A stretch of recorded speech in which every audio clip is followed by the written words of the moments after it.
Friends, welcome to chemistry champs. तो आज जो टॉपिक हम डिस्कस करने वाले हैं that is solubility. So solubility होती क्या है? हमारे पास कोई भी एक सब्सटेंस है, वो मैक्सिमम कितना डिसॉल्व हो सकता है किसी भी एक स्पेसिफिक अमाउंट ऑफ सॉल्वेंट के अंदर। सो इसको हम बोलते हैं सोल्यूबिलिटी। आपके पास 10 ग्राम शुगर प्रेजेंट है और इसको हम डिसॉल्व कर रहे हैं 15 ml ऑफ वाटर के अंदर। सो ये जो शुगर है कितनी मैक्सिमम डिसॉल्व हो सकती है इस स्पेसिफिक अमाउंट ऑफ वाटर के अंदर। सो जितनी ये शुगर मैक्सिमम डिसॉल्व हो जाएगी, सो इसको हम बोलेंगे सोल्यूबिलिटी। ऑलराइट, सो जो यहाँ पे ये जो सोल्यूबिलिटी है ये डिपेंड करती है nature of solute, nature of solvent and other two factor, these are temperature and pressure. Alright, so यहाँ पे आज हम देखने वाले हैं सोल्यूबिलिटी सॉलिड्स की लिक्विड के अंदर एंड गैसेस की लिक्विड्स के अंदर। सो हम स्टार्ट करते हैं विद सॉलिड इन लिक्विड। सो जब हम सोल्यूबिलिटी यहाँ पे चेक करते हैं सॉलिड्स इन लिक्विड के अंदर, तो यहाँ पे हम सॉलिड को किसके अंदर डिसॉल्व कर रहे हैं? लिक्विड के अंदर।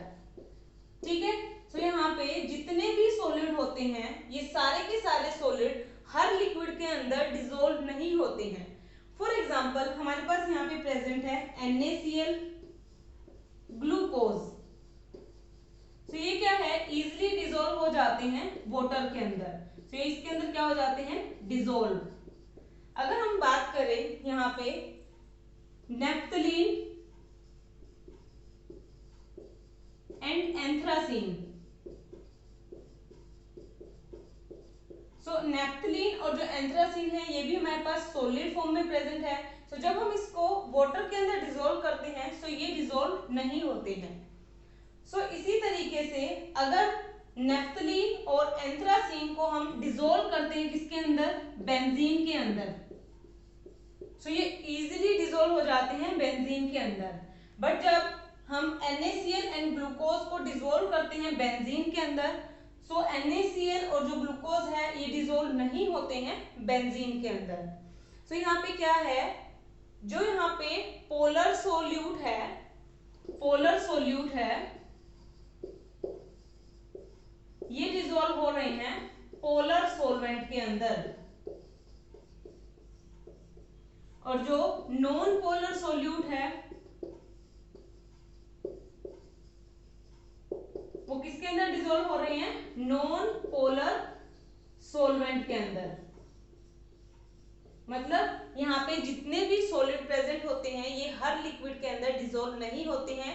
ये डिसॉल्व होते हैं पोलर सॉल्यूट डिसॉल्व होते हैं पोलर सॉल्वेंट के अंदर and non polar solute dissolve होते हैं नॉन पोलर सॉल्वेंट के अंदर। ठीक है, सो हम यहाँ पे जनरली क्या बोल सकते हैं? Like dissolve like, like dissolve like. मतलब जो जैसा होता है वो वैसे के अंदर ही डिसॉल्व होता है। ठीक है, तो ये तो हमारी बात हो गई कि कोई एवरी सॉलिड डिसॉल्व नहीं होता है किसी भी लिक्विड के अंदर।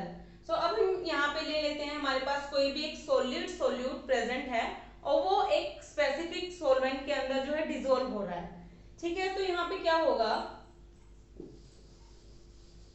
तो यहाँ पे हमने ले लिया कोई एक सॉलिड सोल्यूट हमारे पास प्रेजेंट है और ये एक सॉल्वेंट के अंदर क्या हुआ? डिसॉल्व हो गया। तो हमको इससे क्या मिल रहा है? इससे हमको मिलेगा सॉल्यूशन। ठीक है, सो ये जो सॉलिड सोल्यूट है जब सॉल्वेंट के अंदर मिक्स हो रहा है तो यहाँ पे क्या हो रहा है? जो सोल्यूट की जो कंसंट्रेशन है सॉल्यूशन के अंदर क्या हो रही है? इंक्रीज हो रही है। तो यहाँ पे increase in concentration solute in solution. So ये जो प्रोसेस होगा इसको हम बोलेंगे डिसोल्यूशन, डाइसोल्यूशन। ठीक है, तो इसी तरीके से और हमारे पास एक प्रोसेस और हो सकता है, वो होगा क्रिस्टलाइजेशन। क्रिस्टलाइजेशन, सो क्रिस्टलाइजेशन के अंदर क्या होगा? जितने सोल्यूट पार्टिकल, जितने यहां से सोल्यूट पार्टिकल जा रहे हैं सॉल्यूशन के अंदर, ठीक है, सो सॉल्यूशन के अंदर कुछ ना कुछ पार्टिकल जो है रह जाते हैं। सो ये जो सोल्यूट पार्टिकल इसके अंदर प्रेजेंट होंगे और ज्यादा सोल्यूट पार्टिकल इसके अंदर जा रहे हैं। सो ये सोल्यूट पार्टिकल के साथ कोलाइड करेंगे और सेपरेट आउट हो जाएंगे। तो ये जो सेपरेट आउट हो गए हैं सोल्यूट पार्टिकल, ये जो फिनोमिनन होगा इसको हम बोलेंगे crystallisation.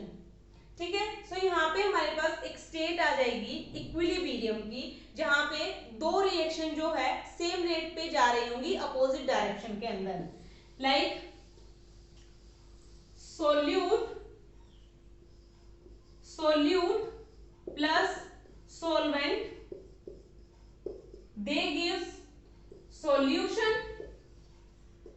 and solution this gives solvent plus solute।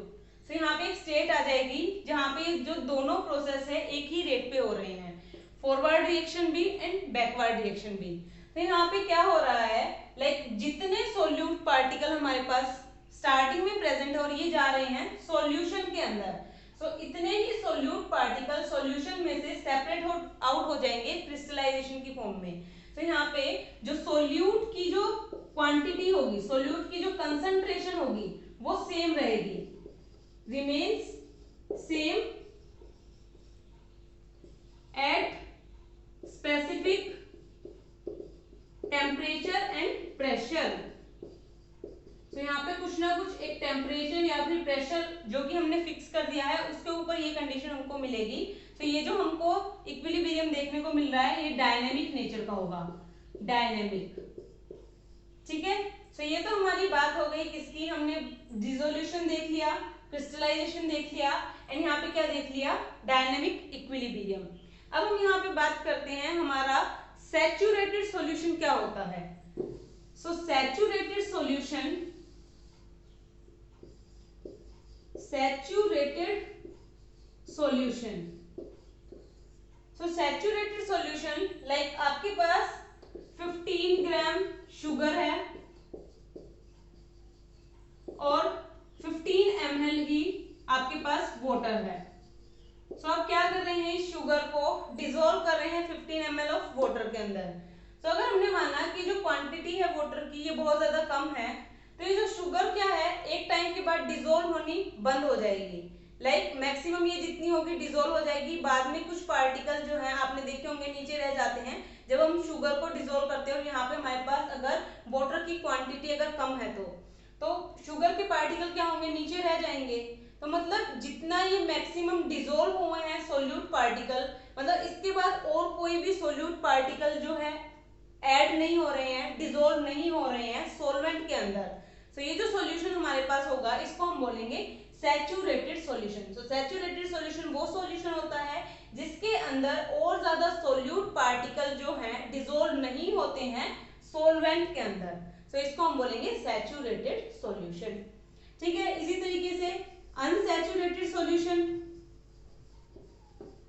So unsaturated solution वो सॉल्यूशन होता है लाइक किसी भी एक स्पेसिफिक टेम्परेचर एंड प्रेशर के ऊपर अगर हम यहाँ पे इस शुगर को और इस वाटर को डिसॉल्व कर रहे हैं और ज्यादा शुगर इस वाटर के अंदर डिसॉल्व हो सकती है, लाइक और ज्यादा सोल्यूट पार्टिकल क्या है ऐड हो सकते हैं सोलवेंट के अंदर, सो इसको हम कहेंगे अनसैचुरेटेड सॉल्यूशन। ठीक है, सो यहाँ पे यही जो सारे प्रोसेस है सेम फॉलो करेंगे गैसेस फॉर्म में। ठीक है, तो यहाँ पे जो ये हमारे पास डायनेमिक इक्विलिब्रियम आया था, डायनेमिक इक्विलिब्रियम, सो डायनेमिक इक्विलिब्रियम के अंदर हमने क्या देखा, जो यहाँ पे सोल्यूट की जो क्वांटिटी थी, लाइक जितने यहाँ पे सोल्यूट थे वो रिमेन सेम थे, सोल्यूट्स आर सेम। तो मतलब ये सोल्यूट जितने सोलवेंट के अंदर डिसॉल्व हो रहे थे, तो इसको हम बोलेंगे solubility of these solute. Alright, so यहाँ पे हमने देख लिया नेचर के ऊपर तो ये डिपेंड करता है, अदर फैक्टर्स के ऊपर भी देख लेते हैं, टेम्परेचर एंड प्रेशर के ऊपर। तो सबसे पहले हम यहाँ पे कंसीडर कर रहे हैं टेम्परेचर।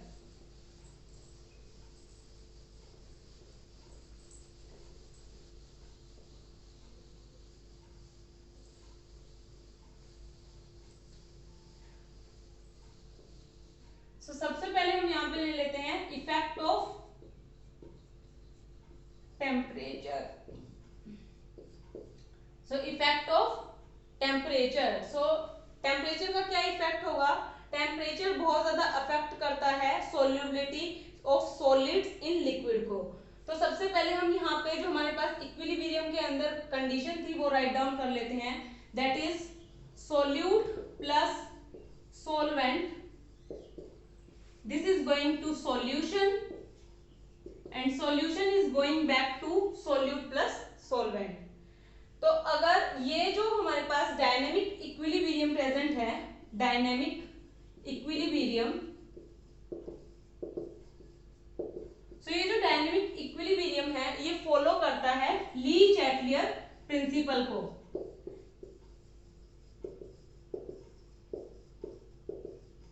तो जब इसको ये फॉलो करता है तो यहाँ पे दो तरीके की कंडीशन आती है, first is endothermic,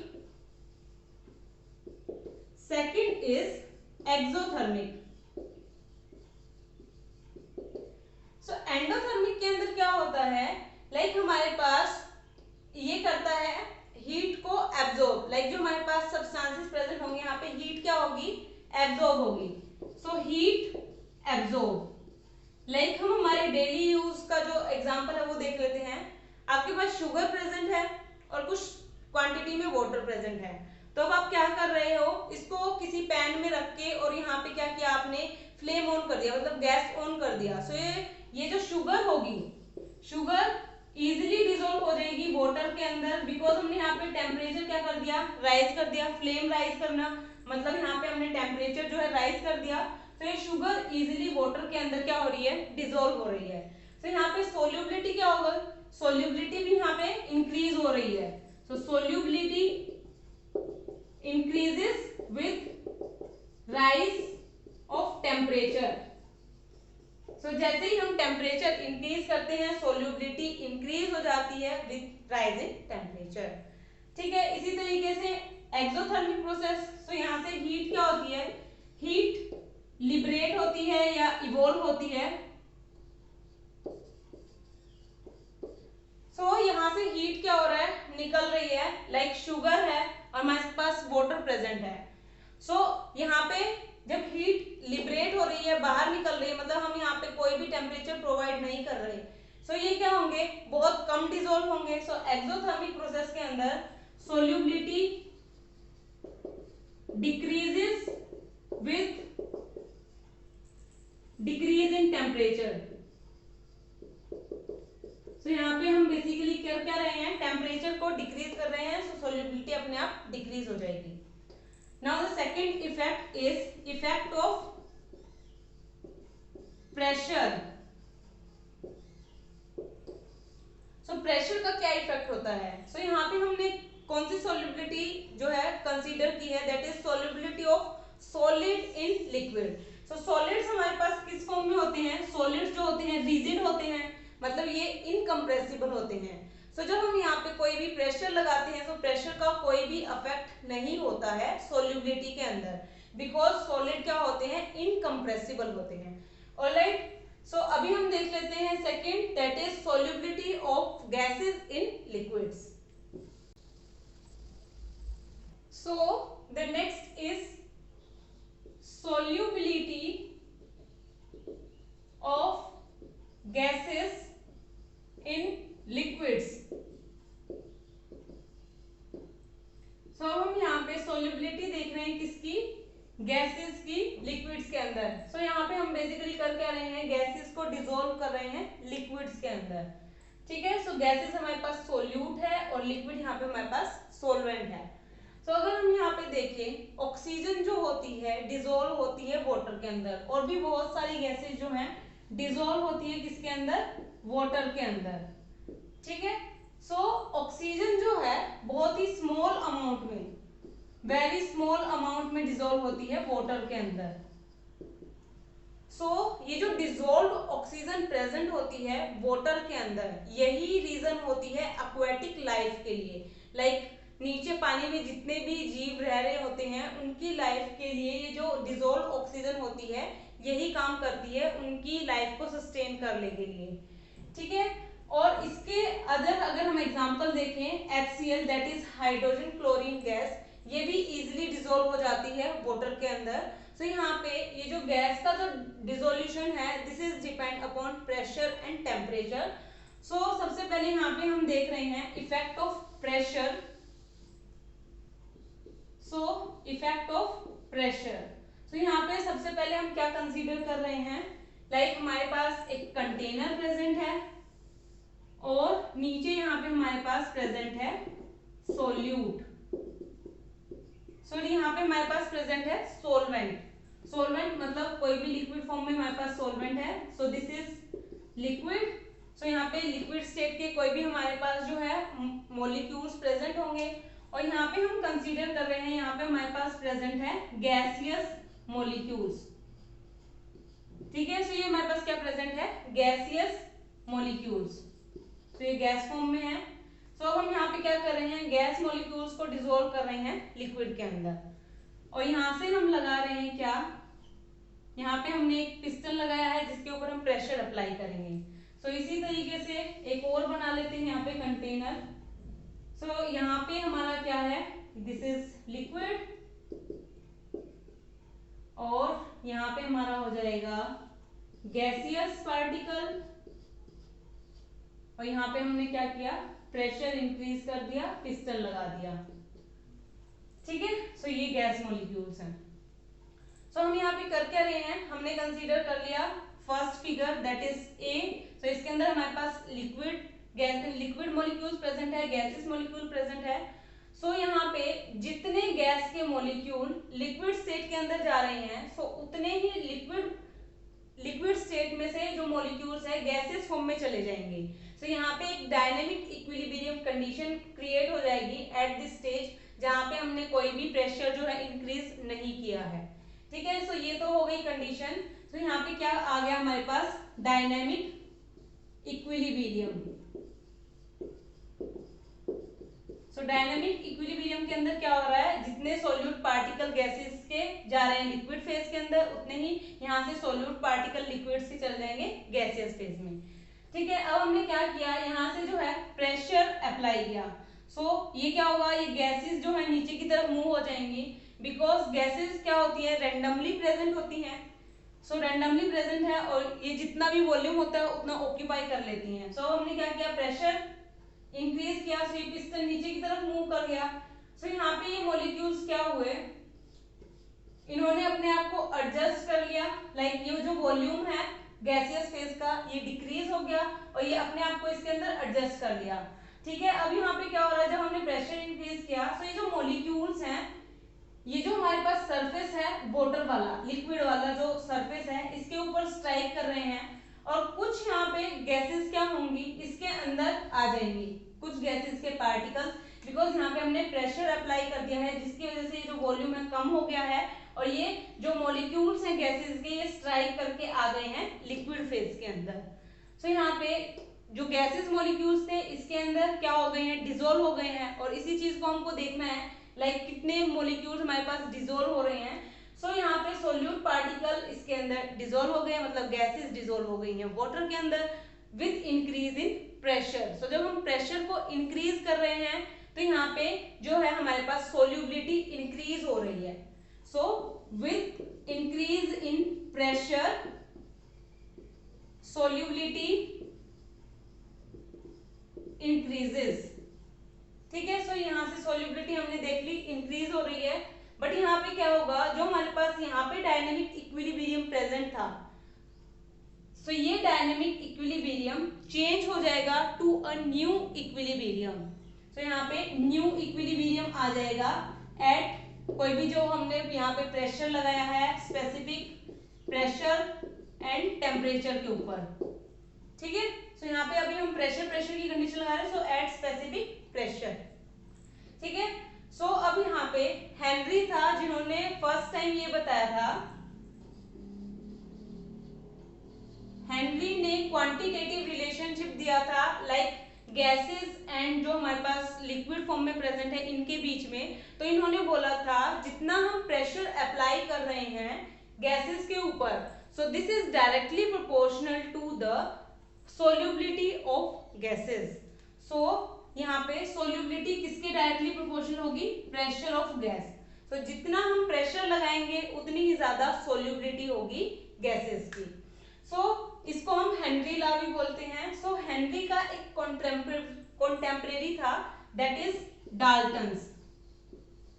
so Dalton's ने यहाँ पे क्या किया था, एक कॉन्टेम्परेरी स्टेटमेंट दी थी इंडिपेंडेंटली। उन्होंने ये बोला था कि यहाँ पे ये जो सोल्यूबिलिटी फंक्शन है, यहाँ पे जो सोल्यूबिलिटी है that is in pressure form, but यहाँ पे इन्होंने किसकी फॉर्म में लिया, पार्शियल प्रेशर की फॉर्म में, पार्शियल प्रेशर की फॉर्म में। सो इन्होंने बोला this is a function of partial pressure. So solubility is a function of partial pressure. तो इन्होंने क्या किया, जो यहाँ पे हमारे पास फंक्शन है, ये जो सोल्यूट है, this is in terms of mole fraction, this is in term of mole fraction. तो जब हम इसको लेते हैं किसके अंदर, मोल फ्रैक्शन के अंदर, मोल फ्रैक्शन मतलब x।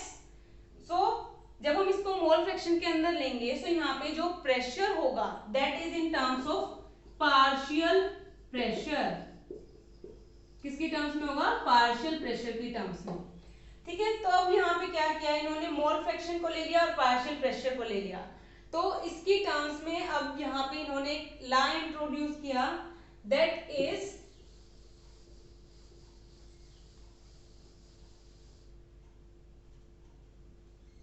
जो पार्शियल प्रेशर होता है किसी भी गैस का, that is directly proportional to its mole fraction. So यहाँ से एक नया लॉ आ गया। So partial pressure of a gas in vapour phase, this is directly proportional to the mole fraction of solute. ठीक है, सो यहाँ से जब हम इस प्रोपोर्शनल साइन को रिमूव करेंगे, सो यहाँ पे आ जाएगा एक constant that is KH x।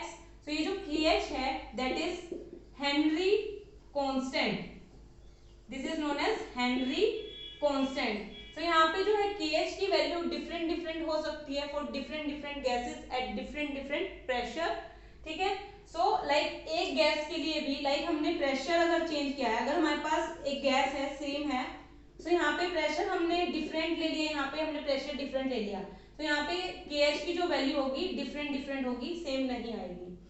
ठीक है, तो यहाँ पे अब हम क्या कर रहे हैं, एक ग्राफ प्लॉट कर रहे हैं between mole fraction and partial pressure. तो यहाँ पे हम एक ग्राफ प्लॉट कर रहे हैं किसके बीच में, मोल फ्रैक्शन। तो यहाँ पे हमने ले लिया मोल फ्रैक्शन एंड नीचे साइड पे हमने ले लिया पार्शियल प्रेशर। ठीक है, सो जब मोल फ्रैक्शन और पार्शियल प्रेशर के बीच में हम जब ग्राफ ड्रॉ करते हैं, सो यहाँ से हमको मिलती है स्ट्रेट लाइन, और यहाँ पे हमको बहुत सारे पॉइंट्स मिलेंगे जिसको हम ज्वाइन कर देंगे तो हमको मिलेगी एक स्ट्रेट लाइन। ठीक है, और यहाँ पे ये जो KH की वैल्यू है डिफरेंट होती है। सो अगर हम यहाँ पे बात करें, अगर यहाँ पे हम प्रेशर जो है इंक्रीज कर रहे हैं, सो सोल्यूबिलिटी क्या होगी, इंक्रीज हो जाएगी। सो ये जो KH की वैल्यू है ये डिक्रीज होगी विथ डिक्रीज इन टेम्परेचर। अगर यहाँ पे टेम्परेचर जो है डिक्रीज हो रहा है, सो ये जो KH की वैल्यू है डिक्रीज होगी। लाइक N2 के लिए हम ले रहे हैं N2, सो यहाँ पे हमने प्रेशर ले लिया 298 और यहाँ पे हमने ले लिया 303। सो यहाँ पे हम KH की वैल्यू ले रहे हैं, सो KH की वैल्यू यहाँ पे होगी दैट इज 48.83 समथिंग, 76.78 समथिंग। सो यहाँ पे क्या हो रहा है, टेम्परेचर हमने ज्यादा लिया है, सो ये है टेम्परेचर। सो टेम्परेचर यहाँ पे कम था, सो KH की वैल्यू यहाँ पे क्या है, कम है, मतलब यहाँ पे सोल्यूबिलिटी ज्यादा है। सो KH की वैल्यू जितनी कम होती है, KH की वैल्यू जितनी कम होती है सोल्यूबिलिटी उतनी ही हाई होती है। KH की वैल्यू जितनी ज्यादा होती है सोल्यूबिलिटी उतनी ही कम होती है। ठीक है, और ये जो सोल्यूबिलिटी है, लाइक जो KH की वैल्यू है इंक्रीज होती है विद इंक्रीज इन टेम्परेचर और डिक्रीज होती है विद डिक्रीज इन टेम्परेचर। ठीक है, सो यही फिनोमिनन यूज होता है लाइक जब हम बात करते हैं जो एक्वेटिक एनिमल्स होते हैं, लाइक जो पानी में रहने वाले जीव होते हैं, वो कोल्डर वाटर में ज्यादा दिन तक जीते हैं, बिकॉज वहां पे डिजोल्व्ड ऑक्सीजन की जो मात्रा होती है वो ज्यादा होती है as compare to upper part जो कि हायर टेम्परेचर का होता है। ठीक है, तो अब हम यहाँ पे देख लेते हैं इफेक्ट ऑफ टेम्परेचर।